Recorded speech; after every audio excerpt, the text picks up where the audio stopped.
बाबा साहब अम्बेडकर के विचार। डॉक्टर भीमराव अम्बेडकर, जिन्हें बाबा साहेब अम्बेडकर के नाम से भी जाना जाता है। बाबा साहेब एक प्रसिद्ध महापुरुष थे। इन्होंने ही भारत के संविधान को हरी झंडी दिखाई थी और साथ ही दलितों और अन्य सामाजिक रूप से पिछड़े वर्गों के अधिकारों के लिए लड़ाई लड़ी थी। बाबा साहेब अम्बेडकर भारत के संविधान के प्रमुख वास्तुकार थे। उन्होंने एक ऐसे समाज की स्थापना की दिशा में काम किया जहां सभी को समान माना जाता है। वो पहले व्यक्ति थे जिन्होंने देश और कानून के लिए अपने कार्यों और प्रयासों के लिए एक उपाधि प्राप्त की थी। डॉक्टर भीमराव अम्बेडकर के भारत देश के लिए दिए गए योगदान को कभी भुलाया नहीं जा सकता है। आज भी बाबा साहेब के विचार उनके आदर्शों को दर्शाते हैं और लोगों को प्रेरणा देते हैं।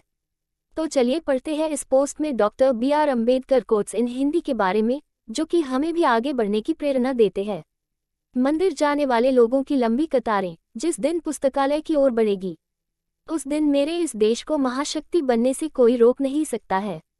सफलता कभी भी पक्की नहीं होती है और असफलता भी कभी अंतिम नहीं होती है, इसलिए अपनी कोशिश को तब तक जारी रखो तब तक आपकी जीत इतिहास न बन जाए।